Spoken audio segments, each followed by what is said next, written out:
খুলুমখা good afternoon. একটু আগেই আমরা আমাদের বিধানসভা লবিতে একটা গুরুগম্ভীর পরিবেশে আমরা একটা সভা করে এসেছি। আমাদের প্রয়াত মাননীয় অধ্যক্ষ বিশ্ববন্ধু মহোদয়ের স্মৃতিচারণ করে এসেছি। তার পরপরই আপনাদেরকে ডেকেছি, কিছু কথা বলতে হবে। আমার নিজের থেকে একটু যে এরকম একটা পরিবেশ থেকে আরেকটা পরিবেশে কথা বলা একটু খারাপ লাগছে, এই জন্য একটু ক্ষমা চেয়ে নিচ্ছি। তার কারণ রাজ্য আদালত হঠাৎ করে এই 10,323-এর বেলায় না, এটা অন্যায় যে রিক্রুটমেন্ট রুলসে কোনো ধরনের অর্থনৈতিক ক্রাইটেরিয়া, ইকোনমিক্যাল কোনো এই কি বলে বেনিফিট দেওয়া যায় না। আমরা সেখানে নিডি কাম সিনিয়রিটি একটা প্রভিশন ছিল, কিন্তু এখন তো পার্লামেন্টে ভারত সরকার ইএস করেছে 10%। এই ইএস এর মধ্য দিয়ে নিয়োগ হচ্ছে, মেডিকেল, ইঞ্জিনিয়ারিং, আইএম, আইআইটিতে ভর্তি হচ্ছে। কই সুপ্রিম কোর্ট তো ত্রিপুরাজ্যের এই নজিরকে রেখে সেন্ট্রাল গভর্নমেন্টকে বলেনি এটা করা যায় না। তো সেই জন্য বলছিলাম আমি সেদিন, যখন পশ্চিমবাংলার এই কেসে যখন এই 26,000 না কতজন জানি শিক্ষকদের আবার যে মানবিক কারণে এদেরকে পুনর্নিয়োগ করার জন্য বলেছিল, আমি বলেছিলাম যে ত্রিপুরার সরকার তারাও সুপ্রিম কোর্টের কাছে পিটিশন দিন এটা রিভিউ করার জন্য। ওইখানে 26,000-এর জন্য বিবেচনা হয়েছে, আমাদের এখানে 10,330, তার মধ্যে অনেকেই মরে গেছেন। ইতিমধ্যে বেশ কিছু অন্য দপ্তরে চাকরি পেয়ে গেছেন, এখনো বোধ হয় 7,500-8,000 এরকম আছেন, কিছুই পায়নি। এদের ব্যবস্থা করা হোক। আর তিনি বলে দিলেন এটা না করে, অথচ এই 10,323-কে এদেরকে পুঁজি করে আসামের বর্তমান মুখ্যমন্ত্রী তাকে আনিয়ে তোমাদেরকে ন্যায় দিলাইগা, এবং তৎকালীন তাদের সভাপতি যিনি কদিনের জন্য মুখ্যমন্ত্রী হয়ে গেছেন, তিনি গিয়ে 10,323-এর ধর্ণা মঞ্চে গিয়ে এখানে বলেছেন প্রয়োজনে সংবিধান সংশোধন করে 10,323-কে পুনর্বহাল করবেন, এবং ত্রিপুরাজ্যের মধ্যে এরকম কেউ ভাতে মরবে না। আজকে কেন মরছে তার উত্তর নেই কেন? এরপরে বলছেন রাজ্যের বামফ্রন্ট সরকার উপর জনজাতিদের অস্বীকৃত রেখেছে, অর্থাৎ স্কুল খুলেনি, কলেজ খুলেনি। আমি বলবো মাননীয় মুখ্যমন্ত্রীকে,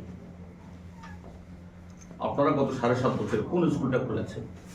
আপনারা স্কুল বন্ধ করেছেন। 78-এ বামফ্রন্ট সরকার আসার আগে ত্রিপুরাজ্যের ট্রাইবালদের মধ্যে শিক্ষার হার কত ছিল? আর মাধ্যমিক, 12, বিএ, এমএ, ডাক্তার, ইঞ্জিনিয়ার কতজন ছিল? আজকে ঘরে ঘরে তিনি বেমানুন বলে ফেললেন যে না, সব তারা করেছেন। কি করেছেন? সরকারি স্কুল থেকে ছাত্র সংখ্যা কমছে, মাধ্যমিক 12-এর পরীক্ষার্থী কমছে। গত বছর চেয়ে এবছর প্রায় 20,000 পরীক্ষার্থী কমেছে এই বোর্ড এক্সামে। কোথায় যাচ্ছেন তারা? প্রাইভেট স্কুলে চড়া ফি দিয়ে ছেলে মেয়েদের পড়াতে বাধ্য হচ্ছে, কেননা সরকারি স্কুল, টিচার নেই, ব্যবস্থা নেই। বিদ্যাজ্যোতি ইত্যাদি ইত্যাদি নানা স্লোগান তুলে শিক্ষার 12টা বাজাচ্ছে, আর তিনি সেই কথা স্বীকৃতি সেখানে দিচ্ছেন। তারপর বলছেন ভারত মাতা বলার অপরাধে নাকি রাস্তায় নামতে দেওয়া হয় না। কোথায়? আজকে ত্রিপুরাজ্যের মধ্যে বিরোধী দল, আমি তো বলবো 2023-এর বিধানসভা নির্বাচনের আগে এই গেস্ট হাউসে, সোনারতরী গেস্ট হাউসে যখন রাজীব কুমার নেতৃত্বে ফুল bench of election commission of India আসে, আমি তখন বলেছিলাম ত্রিপুরাজ্যের মধ্যে নির্বাচনের পরিবেশ নেই। সিভিল ইলেকশন কমিশন আমাকে বলছেন, mister Chowdhury, how you are leveling this this complaint against the government?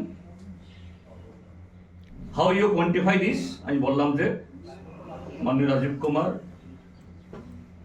মুখ্য নির্বাচন কমিশনার মহোদয়, আমার কথা যদি আপনি তার সত্যতা আদায় করতে চান, ইউ প্লিজ আমাদের সামনের দিকে তো এইদিকে পশ্চিম দিকে বাংলাদেশ বেশি দিতে পারবেন না, এদিকে যাওয়া যাবে একদম অবধি, ওই কাতলামারা বা ইত্যাদি সিমলার দিকে, এদিকে একদম সাবরমে যেতে পারবেন, আর এদিকে উত্তর ত্রিপুরা। আপনি একটা নতুন গাড়ি ভাড়া করে একটা সিপিআইএম এর একটা পতাকা লাগিয়ে আপনি যান। ঠিক আছে, আপনার তো নিরাপত্তা দরকার আছে, দূরে দূরে সামনে পিছে নিরাপত্তা থাকুক, যাতে আপনার উপরে সেরকম না হয়। আপনি যদি এই দিক থেকে রানীবাজার থেকে ফিরে আসতে পারেন, আমি রাজনীতি ছেড়ে দেব। আপনি যদি এদিকে বিশালগড় ক্রস করতে পারবেন, আমার কোনো কমপ্লেন থাকবে না। আপনি এদিকে মোহনপুর পেরিয়ে যেতে যদি পারেন, আমার কোনো অভিযোগ থাকবে না। আমার কথা শুনে তো তাজ্জব হয়ে গেল রাজীব কুমার এবং তার team. What shocking statement you are giving! আসলে কি তাই? পুলিশের বড় বড় আধিকারিকরা বসেছেন, তাদের দিকে তাকালেন, কি বলছেন আপনাদের সামনে? তিনি মিটিংটা স্টপ করে দিলেন। ঠিক আছে, আপনি পরে আসুন, আমি একটু কথা বলছি। বলবো, আমাদের এই ত্রিপুরাজ্যে গত 7.5 বছরে একটিও পার্টি অফিস নেই যে পার্টি অফিসের উপর আক্রমণ হয়নি। কোনো রাতে 16 বার 17 বার হয়েছে। আমাদের মেলার মাঠের একদিকে ডিস্ট্রিক্ট পার্টি অফিস, একদিকে রাজ্য দপ্তর, দিন দুপুরে একজন গ্রেপ্তার হয়েছে, একজনের বিরুদ্ধে মামলা নিয়েছে, আর তিনি বলছেন অবলীলায় বামফ্রন্ট সরকারের সময়তে ভোটের আগে সন্ত্রাস, পরে সন্ত্রাস, আর এখন তো আগে সন্ত্রাস, পরে সন্ত্রাস, সারা বছরের সন্ত্রাস। আপনার চোখের সামনে দেখেছেন, সেদিন আমরা ডিজি অফিসের সামনে সভা করেছি, মিটিং শেষ হতে না হতেই তাদের সোনার টুকরো ছেলেরা স্লোগান তুলে উমুকের চামড়া তুলে নেব আমরা। এবং আজকে দেখি সেই একজন দেবতুল্য গতকাল উইকেন্ডের যিনি বিধায়ক, আমাদের মেয়র, তার সাথে কি একটা স্বদেশী মেলা না কি করবে, তিনি একদম তার বাম দিকে দাঁড়িয়ে আছেন। তো এরকমই আজকে যারা পার্টি অফিস পড়ছে, বাড়িঘর লুট করছে, খুন সন্ত্রাস করছে, মদ গাঁজা ভাং ট্যাবলেট পাচার করছে, কারা? হ্যাঁ, পুলিশ মাঝে মধ্যে 2-একজনকে ধরে মানুষের চক্ষুকে অন্যদিকে দাবিদার করার জন্য। একটি এনডিপিএস মামলাতে যদি সেরকম ভাবে ধরা হয়, কেন পানিশমেন্ট হয় না? এগুলি করছে। তারপরে বলছেন কল্যাণপুর কাণ্ড। কার পরিবারের লক্ষণ হয়েছে? আমাদের প্রাক্তন বিধায়ক মাখন চক্রবর্তী 26 জন লক্ষণ হয়েছে। তিনি বলছেন সিপিএম এরাই করিয়েছে। আমি আপনাদেরকে বলবো, অসংখ্য নাম, তারপরে প্রমিনেন্ট,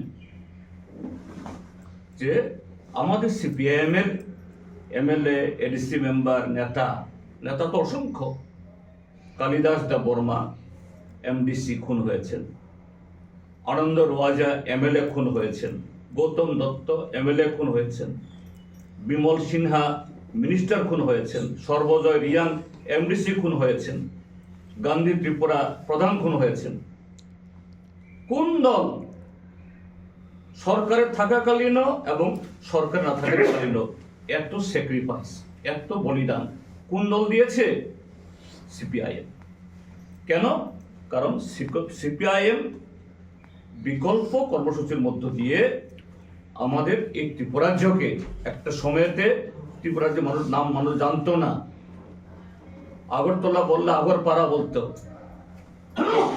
সেই স্থল বেষ্টিত অন্ধকারে নিমজ্জিত এই ত্রিপুরাজ্যকে বামপন্থী ফ্রন্ট সরকার বিকল্প কর্মসূচির মধ্য দিয়ে শিক্ষা, সংস্কৃতি, পরিকাঠামো উন্নয়ন, কৃষি, শিল্প যদিও সেরকম বিকশিত হয়েছে বলবো না, কিন্তু তার যে শুরুয়াত এটাই সহ্য হয় না, কায়েমি স্বার্থ।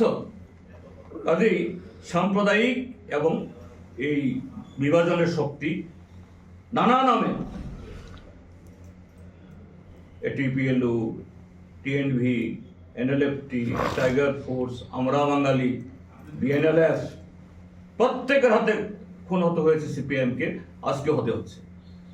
এই স্যাক্রিফাইস কে করেছে?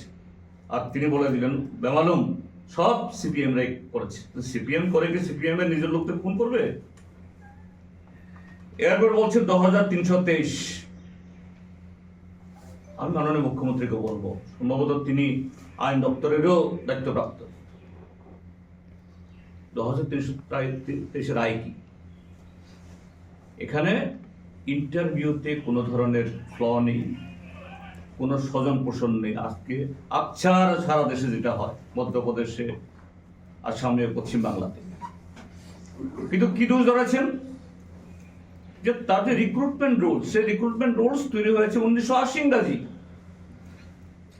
সেই রিক্রুটমেন্ট রুলস অনুযায়ী রিক্রুটেড যারা, আজকে ত্রিপুরাজ্যের 1 লাখ বা তার চেয়ে একটু বেশি কর্মচারী এখনো যারা রিটায়ার করেননি, বিভিন্ন বয়সে আছেন, তার 99.9% সেই আর দ্বারা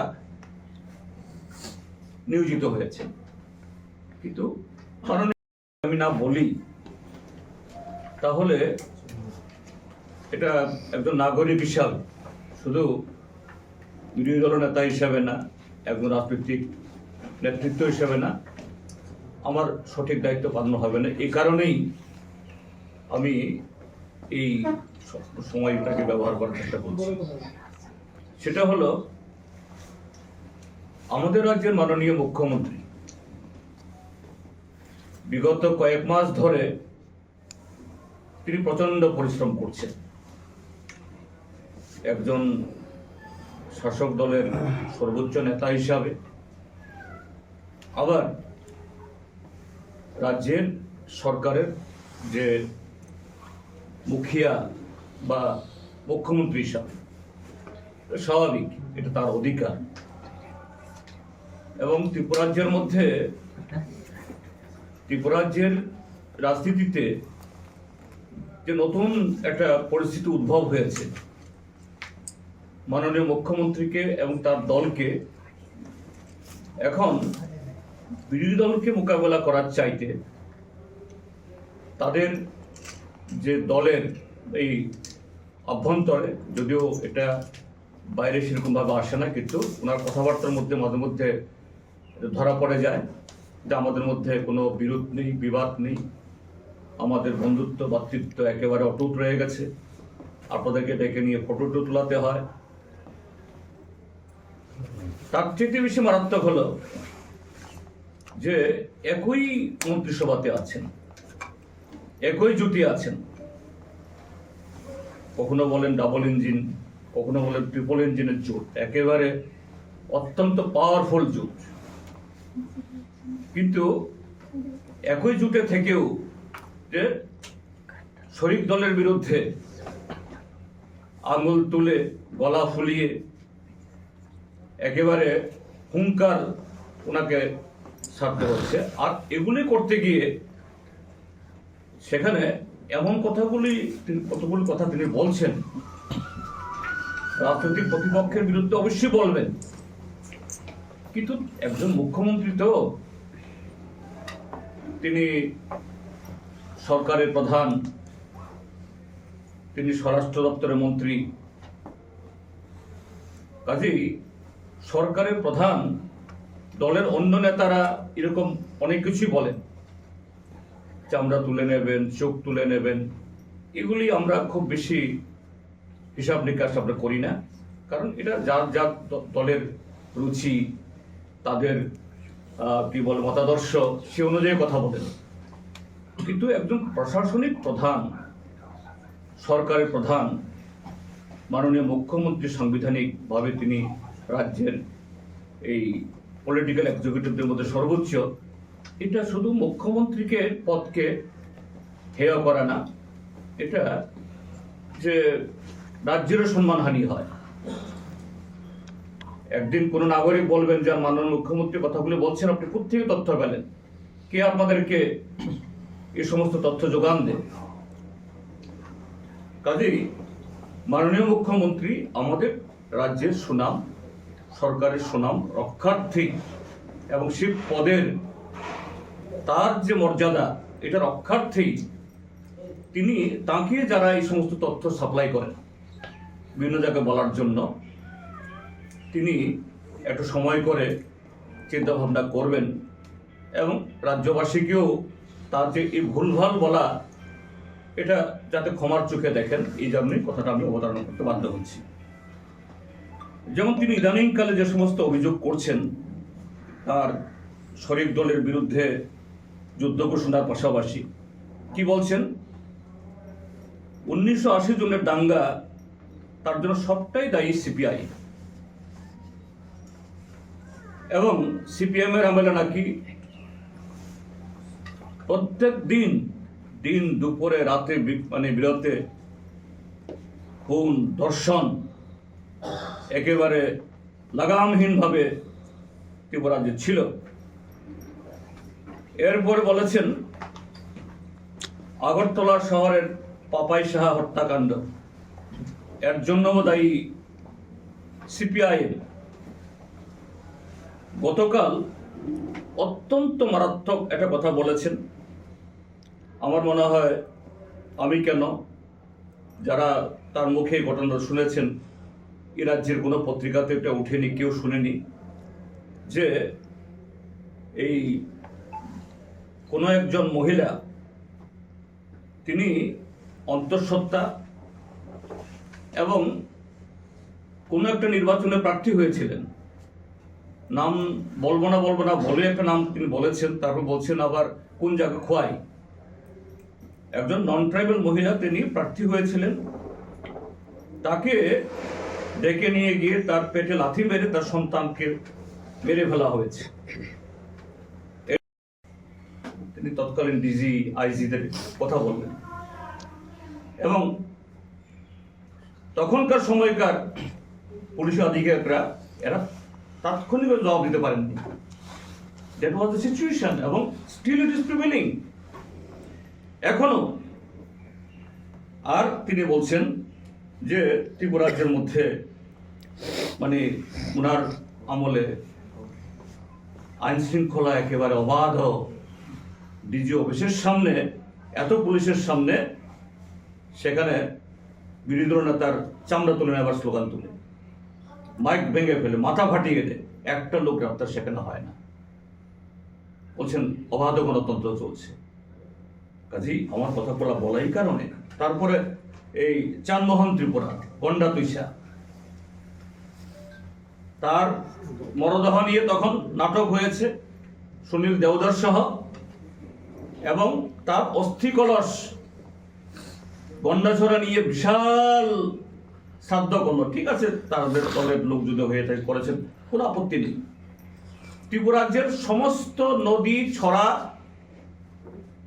করে তার অস্থি বিসর্জন দিল। আমাদের সরকার আসতে পারলে চানমোহন ত্রিপুরার পরিবারের জন্য সমস্ত ব্যবস্থা করবেন। কই, আমি তো কন্যা তুই সাথে যাই ইয়েতে, সে পরিবার কিছু পেয়েছি কিনা তার কথা মনে আর কেউ খেয়াল রাখেনি। আজকে নতুন করে এডিসি দখল করতে হবে। একই মন্ত্রিসভাতে আছেন তাদের মথা বিজেপি, এক শরিক বলছেন 28 একটা সিট ছাড়বো না, আর তিনি বলছেন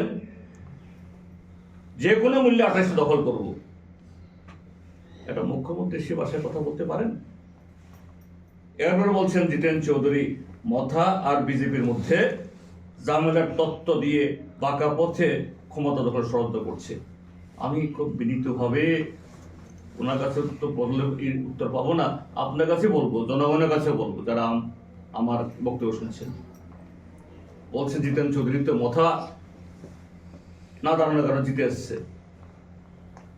এটাই তো সত্য কথাটা।